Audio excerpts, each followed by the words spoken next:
What if I told you that the exact moment you choose to recite Namo Amitabha Buddha or call upon Avalokiteshvara Bodhisattva could completely transform the power of your practice?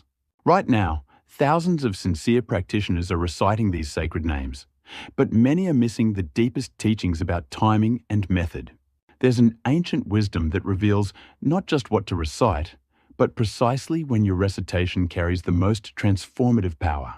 By the end of this teaching, you'll discover the 4 optimal times for mantra recitation that monks have practiced for over 2,000 years, and how to apply these methods to your modern life in 2025. What you're about to learn could revolutionize your entire spiritual practice. Dear friends, have you ever felt like your mantra recitation was just going through the motions? Perhaps you've chanted Namo Amitabha Buddha while your mind wandered to your grocery list, or called upon Avalokiteshvara Bodhisattva while scrolling through your phone. You're not alone. In our distracted modern world, finding the right time and the right method for sacred recitation has become more challenging than ever. But here's the beautiful truth that brings hope. The Buddha and the great masters left us precise instructions about when our hearts are most receptive, when the veil between the mundane and the sacred grows thinnest, and when our recitation can truly transform our consciousness. Today, we'll explore 4 powerful times for practice that can deepen your connection with Amitabha Buddha and Avalokiteshvara Bodhisattva beyond anything you've experienced. If this topic speaks to your heart, consider subscribing so we can continue this Dharma journey together. Many practitioners in our community have found these teachings life-changing. First, let's talk about the most sacred time that transforms ordinary recitation into profound spiritual practice. Have you noticed how different the world feels in those quiet moments just before sunrise? There's a reason why monasteries around the world begin their day with chanting in the pre-dawn darkness. The Avatamsaka Sutra teaches us that, when the mind is pure and undisturbed, all dharmas manifest clearly, and the early morning hours offer this unique quality of consciousness. Historically, the Buddha himself attained enlightenment at dawn, and this timing is no coincidence. In those precious moments between sleep and full waking consciousness, your mind hasn't yet filled with the day's worries, your email, inbox, your calendar appointments, or your stress about the news. This is what the ancient masters called the golden hour for recitation. Here's how to practice this in your life right now. Set your alarm just 20 minutes earlier than usual. Before you check your phone, before you turn on the television, before you even fully leave your bed, sit up and begin softly reciting Namo Amitabha Buddha. Feel each syllable. Let the name fill your entire being. Many practitioners tell me they've been doing morning recitation for years, but still feel disconnected. The secret isn't just the timing, but the quality of presence. As you recite in these dawn moments, visualize Amitabha Buddha's infinite light, dissolving all the subtle anxiety about the coming day. If you're finding value in this teaching, a like helps share this Dharma with others who need it. And please subscribe. We release new Dharma teachings every week to support your practice. This morning practice sets a foundation of peace that carries through your entire day. Isn't it amazing how just 20 minutes can shift everything? Second, and this might surprise you, the most powerful time for recitation isn't actually scheduled at all. Dear Dharma companions, when do you think your practice matters most? Many believe it's during formal meditation sessions or quiet retreat times. But the Lotus Sutra reveals something profound when it states, whether walking, standing, sitting, or lying down, practice continuously without interruption. This points to a radical truth that the ancient Chan masters understood deeply. The moment of greatest spiritual opportunity is precisely when you're facing difficulty, stress, fear, or confusion. Right in the middle of a challenging conversation with your adult children. In that instant when you receive unexpected medical news. When you're stuck in traffic feeling your blood pressure rising. When you wake at 3 in the morning with worry consuming your mind. These are not interruptions to your practice, beloved Sangha. These moments are your practice. The great Master Yingguang, one of the most respected Pure Land teachers, instructed his students to recite Namo Amitabha Buddha, especially during afflictive emotions. Why does this work so powerfully? Because in 2025, we're constantly bombarded with stress triggers that our ancestors never faced. Notifications buzzing, news alerts about crises, social media comparisons, financial anxieties about retirement. Your nervous system is in constant activation. When you feel that surge of anxiety or anger or grief beginning to rise, that's your signal. That's when you immediately begin reciting Namo Amitabha Buddha or calling Avalokiteshvara Bodhisattva's name. Not later, not when you have time. Right in that very moment. I'd love to hear your experience with this teaching in the comments below. And if you haven't subscribed yet, join our growing Sangha. We explore profound Buddhist wisdom every week. Think of the mantra as a spiritual circuit breaker. The moment you begin sincere recitation, you interrupt the cascade of negative mental formations before they fully consume you. You're not suppressing the emotion, you're offering it to the Buddha's compassion. Drop a comment and let me know if you've experienced this. Have you tried reciting during difficult moments? Third, there's a practice time that ancient practitioners considered essential for purification and peace. Fellow practitioners, how do you typically end your day? For most people in 2025, the last thing they see before sleep is their phone screen, the news, or television. We fill our minds with stimulation right until unconsciousness. Then we wonder why we sleep poorly and wake up anxious. The Amitabha Sutra specifically describes how practitioners who recite the Buddha's name with wholehearted devotion will be protected by all Buddhas and will experience peaceful death and auspicious rebirth. Evening recitation prepares not just for sleep, but for the ultimate transition we'll all face. In Buddhist practice, we understand that sleep is called little death because consciousness temporarily dissolves. How you enter that dissolution matters profoundly. The great Korean Zen master Seongcheol taught that the last thought before sleep and the first thought upon waking shape the entire quality of consciousness.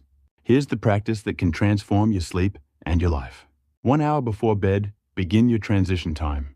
Turn off screens, dim the lights, sit comfortably and begin reciting Namo Amitabha Buddha or the Avalokiteshvara Bodhisattva mantra. Om Mani Padme Hum, or simply Namo Avalokiteshvara Bodhisattva in English. Recite for at least 10 minutes, but 20 is better. As you recite, consciously release every burden of the day. The argument you had, the email you forgot to send, the worry about tomorrow's appointment. Offer each concern to Amitabha Buddha's infinite light. Visualize all your stress dissolving into golden radiance. If you're finding value in this teaching, a like helps share this Dharma with others who need it. And please subscribe. We release new Dharma teachings every week to support your practice. Then, and this is crucial, continue reciting softly even as you lie down to sleep. Let Namo Amitabha Buddha be the last conscious thought in your mind. Many practitioners report that after establishing this practice, they experience profound dreams, wake feeling genuinely refreshed, and notice their overall anxiety decreasing. You're literally reprogramming your subconscious mind with the Buddha's name instead of worry and fear. Can you imagine how different your life might feel with truly peaceful sleep? Fourth, we come to the practice that integrates all the others into something extraordinary. Dear friends, what if I told you that every single moment of your life could become practice? This isn't meditation fantasy. This is the highest teaching of continuous recitation that the Pure Land Masters perfected. The Platform Sutra teaches us that when thoughts arise, be aware of them. With awareness, they vanish. This points to a state of practice where recitation becomes as natural as breathing. The historical masters who achieved this lived in continuous awareness of Amitabha Buddha's presence. Not through strain or effort, but through gentle, persistent remembrance. Master Yingguang described it as holding the Buddha's name in your heart as gently as you would carry a bowl filled to the brim with oil, not spilling a single drop. In practical 2025 terms, here's how this transforms ordinary life. You're washing dishes, and beneath the activity, a gentle current of Namo Amitabha Buddha flows through your awareness. You're walking from your car to the grocery store, and with each step, you're silently reciting. You're waiting for your doctor's appointment, and instead of scrolling anxiously through your phone, your lips are softly moving with the mantra. This isn't about being perfect. It's about returning again and again. You'll forget constantly at first. That's completely normal and expected. The practice is in the returning. Each time you remember to recite, you're strengthening that neural pathway of mindfulness. Start small with this practice. Choose one routine activity, perhaps your morning coffee or your evening walk, and commit to reciting during just that activity for 1 week. Really commit. Every single time you do that activity, you recite. After 1 week, add another activity. Gradually, you'll find that recitation begins arising spontaneously throughout your day. I'd love to hear your experience with this teaching in the comments below. And if you haven't subscribed yet, join our growing Sangha. We explore profound Buddhist wisdom every week. The beauty of this continuous practice is that it doesn't require you to sit in meditation for hours. It works with your actual life, your busy schedule, your responsibilities. You're sanctifying ordinary moments, transforming mundane activities into spiritual practice. Share your thoughts below. Our community learns from each other. Doesn't it feel liberating to know that practice isn't separate from life? Let's bring this all together, beloved Sangha. We've explored 4 powerful times for reciting Namo Amitabha Buddha and calling upon Avalokiteshvara Bodhisattva. First, the sacred morning hours before dawn, when your mind is pure and receptive, setting the foundation for your entire day. Second, the immediate moments of difficulty and stress, when recitation becomes your refuge and transforms afflictive emotions into opportunities for practice. Third, the essential evening practice that purifies your day, prepares you for peaceful sleep, and plants seeds of awakening in your subconscious mind. And fourth, the continuous recitation that gradually transforms your entire life into seamless practice, where every moment becomes an opportunity for remembrance. These aren't just techniques, dear friends. They're invitations into a completely different way of living. When you establish these practices with sincerity and patience, you'll discover something remarkable. The question stops being, when should I recite, and becomes, when am I not reciting? Your whole life becomes a prayer, a devotion, a continuous return to the Buddha's compassionate presence. This is the path that countless practitioners before you have walked. This is the path that leads to the Pure Land, not as some distant destination, but as a state of consciousness available right here, right now, in 2025, in your actual life. If this Dharma teaching resonated with you, please like this video and subscribe for weekly wisdom.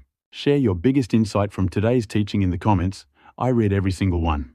Which of these 4 times speaks most powerfully to your heart right now? Will you commit to the morning practice, the crisis recitation, the evening purification, or the continuous remembrance? Click that subscribe button to join our community of practitioners and turn on notifications so you never miss a teaching. May Amitabha Buddha's infinite light fill your heart. May Avalokiteshvara Bodhisattva's boundless compassion guide your path. May every moment of your life become an offering of practice. Namo Amitabha Buddha. Thank you for walking this Dharma path together. Until we meet again in the next teaching, may you dwell in peace.